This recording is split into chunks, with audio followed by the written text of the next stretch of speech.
In this video, we are going to discuss the relation between Kc and Kp. इससे पहले हमने बहुत सारे टॉपिक्स ऑलरेडी कवर कर लिए हैं. In case if you haven't watched those videos out, please do so, ताकि आपको आइडिया हो कि Kc क्या होता है, Kc के यूनिट्स क्या होते हैं, characteristics. And I in the very last video I told you few important points regarding Kc. ठीक है, तो अभी तक मैं ये मान के चल रही हूँ कि आपको Kc के बारे में फुल इन्फॉर्मेशन है, आपको पता है Kc क्या है. फॉर दोज जिन्होंने जिन पढ़ाई हुए टाइम हो गया Kc क्या होता है, लेट मी टेल यू कि Kc जो है वो रेशो होता है molar concentration of product and molar concentration of reactant के बीच. Kc का यूनिट डिपेंड करता है रिएक्शन के ऊपर. अगर तो number of moles of product equal है number of mole of reactants के, तो जो Kc का यूनिट होगा वो नहीं होगा. लेकिन अगर अनइक्वल मोल्स हैं दोनों के बीच में, तो फिर हमारे पास Kc का यूनिट होगा. और वो भी डिपेंड करेगा कि रिएक्शन कौन से डील कर रहे हो आप. Kc की वैल्यू सिर्फ डिपेंड करती है टेम्परेचर के ऊपर, बाकी किसी के ऊपर नहीं. इंडिपेंडेंट होती है of the catalyst, of the initial concentration of reactant. ठीक है, और भी हमने बहुत सारी चीज़ें डिस्कस की थी लास्ट वीडियोस के अंदर. एनीवेज, आज हम बात करेंगे Kc और Kp के बीच में डिफरेंस क्या होता है. अच्छा, इससे पहले मैं आपको बताऊं कि Kp और Kc के बीच में रिलेशन क्या होता है. फर्स्ट ऑफ ऑल Kp क्या है, तो देखो हमारे पास जब हम कहते हैं ना इक्विलिब्रियम कांस्टेंट, मैंने बहुत इनिशियल वीडियोस के अंदर ये चीज़ मेंशन किया था कि इक्विलिब्रियम कांस्टेंट सिर्फ Kc नहीं होता. Kc आप सिर्फ एक केस में लेते हो जब आप मोलर कंसंट्रेशन मोल पर डेसीमीटर क्यूब में लेते हो. ठीक है, जब आप कंसंट्रेशन मोल पर डेसीमीटर क्यूब में लोगे तो इक्विलिब्रियम कांस्टेंट Kc होगा. Kc सबसे कॉमन तरीका होता है, ठीक है, इक्विलिब्रियम कांस्टेंट को यूज़ करने का.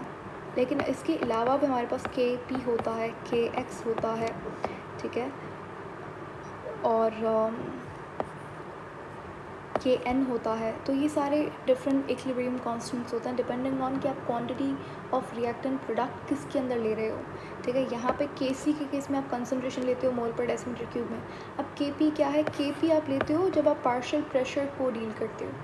ठीक है, जब आप क्वांटिटी पार्शियल प्रेशर में लेते हो. सेम अगर आप Kx की बात करोगे तब मोल फ्रैक्शन में क्वांटिटी को लेते हो, और Kn में आप नंबर ऑफ़ मोल्स की बात करते हो. ठीक है, शुरू करते हैं. अब Kc और Kp के बीच में रिलेशनशिप क्या होता है. एक हमारे पास फॉर्मूला है, Kp बराबर होता है Kc RT n. n क्या है, सॉरी डेल्टा n होगा. अब ये डेल n क्या है, डेल n हमारे पास number of moles of product minus number of moles of reactants के बराबर होता है. ठीक है, number of moles of reactant. आपने पहले डेल n को फाइंड करना होगा ताकि आपको डेल n की वैल्यू मिल जाए. प्रोडक्ट में से रिएक्टेंट के मोल को माइनस कर दो, डेल n मिल जाएगा, फिर वो पावर बन जाएगी आपकी. ठीक है, R क्या है, R जनरल गैस कांस्टेंट होता है 8.3145 mole inverse kelvin inverse unit है उसका. टेम्परेचर क्या है, टेम्परेचर T हमारे पास टेम्परेचर है केल्विन के अंदर. और Kp इक्विलिब्रियम कांस्टेंट, Kc भी इक्विलिब्रियम कांस्टेंट. अब हम लोग पढ़ेंगे तीन केसेस. एक केस होगा जिसके अंदर अगर डेल n जो है वो ज़ीरो है, अगर डेल n हमारे पास लेस देन 1 है यानी कि माइनस में है, नेगेटिव है, और अगर डेल n मोर देन 0 है यानी कि पॉजिटिव है. ये तीन केसेस हैं हमारे पास, और इन्हीं में से MCQs आएगा. केस नंबर 1 है अगर, तो डेल n हमारे पास ज़ीरो है. ज़ीरो कब होगा, जब number of moles of product बराबर होंगे number of moles of reactants के. चलो एग्जाम्पल से समझते हैं. मेरे पास यहाँ पे हाइड्रोजन आयोडीन से रिएक्ट कर रहा है, रिवर्सिबल रिएक्शन है, बनाएगा हाइड्रोजन आयोडाइड. अब हमें यहाँ पे बात करनी है Kc और Kp के बीच में रिलेशनशिप क्या है, ये क्वेश्चन है. ठीक है, अब यहाँ पे पहले फाइंड करते हैं नंबर ऑफ़ मोल्स को. ठीक है, अब डेल n ज़ीरो कब होगा, जब मैंने बताया जब रिएक्टेंट और प्रोडक्ट का मोल सेम होगा. मैं आपको अभी प्रूव कर देती हूँ. देखो यहाँ पे number of moles of reactant कितना है, 1 + 1 कितना हो जाएगा, 2 मोल्स हैं रिएक्टेंट के और 2 मोल्स यहाँ पे दिख रहा है आपको प्रोडक्ट के. सेम मोल्स हो गए. डेल n कैसे फाइंड करते हैं, प्रोडक्ट में से रिएक्टेंट के मोल माइनस कर दो, 2 - 1 क्या हो जाएगा, 0 हो जाएगा. सिंपल सी बात थी. अब अगर मैं ज़ीरो यहाँ पे, अब फार्मूला क्या है हमारे पास, फार्मूला है Kp = Kc RT del n. Del n मेरे पास ज़ीरो है, कभी भी जब पावर 0 होती है तो वो 1 के बराबर होती है, ठीक है। तो अगर आपके पास डेल एन 0 है उस केस में के पी बराबर है किसके, के सी के। वेरी इंपॉर्टेंट, आपसे पूछ सकते हैं कि अगर डेल एन 0 है तो के पी और के सी के बीच में रिलेशनशिप क्या होगा, तो K P is equal to के सी हो जाएगा। समझ आ गई बात। अब यहाँ पे सिंपल सी इसको और सिंप्लीफाई करके मैंने लिख दिया यहाँ पे, if number of moles of product are equal to number of moles of reactant, तो K P is equal to के सी, या फिर के सी इज़ इक्वल टू के पी, एक ही बात है। सो यहाँ पे समझने वाली बात क्या है कि आपको बस इतना देखना है, रिएक्शन देख लिया, अब क्या देखोगे, नंबर ऑफ मोल्स देखो, अगर सेम है तो के सी बराबर होगा के पी के। क्लियर हो गया। केस नंबर 2 क्या है, केस नंबर 2 है अगर आपके पास डेल एन जो है वो पॉजिटिव है। पॉजिटिव है इसका मतलब ये कि प्रोडक्ट का मोल ज़्यादा होगा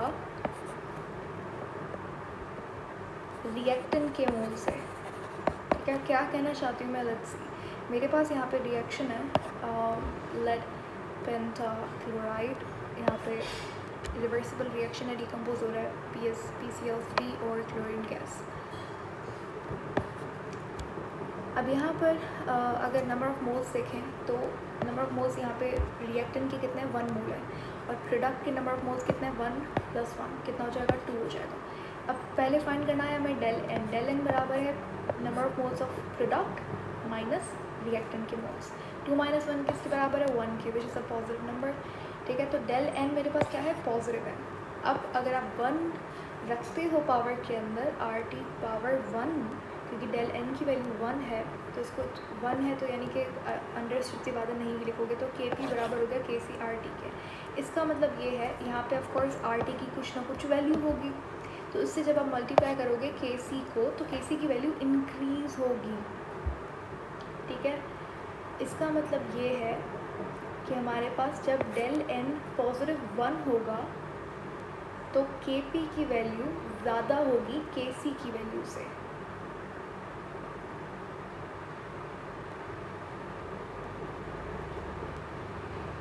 ओके, क्या कहा मैंने, अगर हमारे पास डेल एन पॉजिटिव होगा, डेल एन क्या होगा, पॉजिटिव होगा, तो के पी की वैल्यू ज़्यादा होगी के सी की वैल्यू से, ठीक है। कैसे ज़्यादा होगी, क्योंकि अभी मैंने बताया जैसे के पी है मेरे पास, ठीक है, और के सी की वैल्यू समझ लो, के सी की वैल्यू अगर मेरे पास 1 भी है, इस रिएक्शन के लिए समझ लेते हैं के सी वैल्यू 1 है। For example, as an example समझाऊंगा, सब 1 नहीं होती रिएक्शन की वैल्यू, ठीक है। अब ऑफकोर्स मैं यहाँ पे आर की वैल्यू जो जनरल गैस कांस्टेंट है और जो टेम्परेचर है उसको मैं मल्टीप्लाई करूँगी के सी की वैल्यू से, के पी की वैल्यू बढ़ जाएगी, राइट। तो इसीलिए जब डेल एन पॉजिटिव होगा उस केस के अंदर के पी की वैल्यू ज़्यादा होगी के सी की वैल्यू से, या ये बोल सकते हो, इन्वर्स बोल सकते हो इसका, कि के सी की वैल्यू कम होगी के पी की वैल्यू से। इसको याद रखना वरना वो कंफ्यूजिंग हो जाएगा। ट्रिक क्या है, ट्रिक ये है, अगर number of moles of product ज़्यादा है number of moles of reactant के, तो अब आपको बस इतना लंबा ये फॉर्मूला लगाने की ज़रूरत नहीं है, पावर में रखो ये लगा लो, बस आपको ये देखना है कि नंबर ऑफ़ मोल्स का क्या सीन है। अगर प्रोडक्ट के मोल्स ज़्यादा हैं, रिएक्टेंट्स के कम है, तो के पी की वैल्यू ज़्यादा होगी के सी से। Start clear. अब आता है केस नंबर 3 के ऊपर, उसके बाद कुछ प्रैक्टिस करेंगे क्वेश्चंस की, आपको क्लियर हो जाएगा। केस नंबर 3 चूँकि लास्ट केस है हमारा, उसके अंदर डेल एन की वैल्यू क्या है, नेगेटिव है, माइनस के अंदर हमारे पास वैल्यू आएगी। वो कैसे आएगी, वो ऐसे आएगी जब रिएक्टेंट के मोल ज़्यादा होंगे, प्रोडक्ट के मोल कम होंगे। चलें देखते हैं एग्जाम्पल्स के थ्रू। यहाँ पे नाइट्रोजन है, हाइड्रोजन के साथ रिएक्ट कर रहा है, अमोनिया फॉर्म हो रहा है, ठीक है। अब यहाँ पे number of moles of reactant कितना है, 4 है, 3 + 1 4, और प्रोडक्ट के नंबर ऑफ मोल्स कितना है, 2, ठीक है। डेल एन की वैल्यू फाइंड करेंगे, number of moles of product कितना है, 2 - 4, 2 - 4 क्या हो जाएगा, -2, तो डेल एन की वैल्यू क्या है, माइनस है, नेगेटिव है, ठीक है। अब यही आप सिंपल तरीके, मतलब सिंपल आप पावर में रखो -2, ऑफकोर्स जब के सी की वैल्यू आप मल्टीप्लाई करोगे माइनस वाली पावर की वैल्यू के साथ, तो के पी की वैल्यू कम हो जाएगी। इसका मतलब ये, जब हमारे पास डेल एन की वैल्यू नेगेटिव होगी, माइनस में होगी, तब के पी की वैल्यू कम होगी के सी की वैल्यू से, ठीक है। ट्रिक वही है कि अगर number of moles of product कम है number of moles of reactant के, उस केस के अंदर के पी की वैल्यू कम होगी, के सी की ज़्यादा होगी, के पी की के सी से ज़्यादा होगी। होपफुली आपको समझ आ गया होगा। आपको कुछ नहीं करना, फार्मूला लगाने की ज़रूरत नहीं है। फार्मूला अगर आप नहीं भी याद करोगे, परफेक्ट नहीं करोगे, तो आपको कॉन्सेप्ट क्लियर होना चाहिए कि आप रिलेशन कैसे बता सको। ठीक है, आपको बस ये देखना है, नंबर ऑफ़ मोल्स पे आपका फोकस होना चाहिए। अगर नंबर ऑफ़ मोल्स इक्वल है, तो Kp की value is equal to Kc की वैल्यू। अगर प्रोडक्ट के मोल्स ज़्यादा है रिएक्टेंट के मोल से, तो Kp की वैल्यू ज़्यादा होगी Kc की वैल्यू से। और थर्ड हमने लास्ट क्या पढ़ा, अगर number of moles of reactant ज़्यादा है प्रोडक्ट से, तो Kp की वैल्यू कम होगी Kc की वैल्यू से। होपफुली आपको समझ आया होगा। अभी इस एग्जाम्पल के अंदर आप देखो तो यहाँ पे मैंने एक रिएक्शन ले लिया, ठीक है। Number of moles of reactant कितना है, 3, 2 + 1, ठीक है। आपने मुझे बताना है कि यहाँ पे क्या रिलेशनशिप है Kp और Kc में इस रिएक्शन के लिए। और नंबर ऑफ प्रोडक्ट के मोल्स कितने, 2 हैं। डेल एन निकालो, डेल एन क्या है,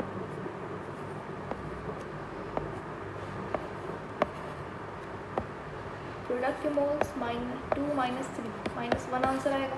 अभी मैंने बताया था अगर नेगेटिव में वैल्यू होगी तो इसका मतलब ये है इस पर्टिकुलर रिएक्शन के लिए Kp की वैल्यू कम होगी Kc की वैल्यू से, ये आंसर होगा। ठीक है, समझ आ गया होगा होपफुली Kp और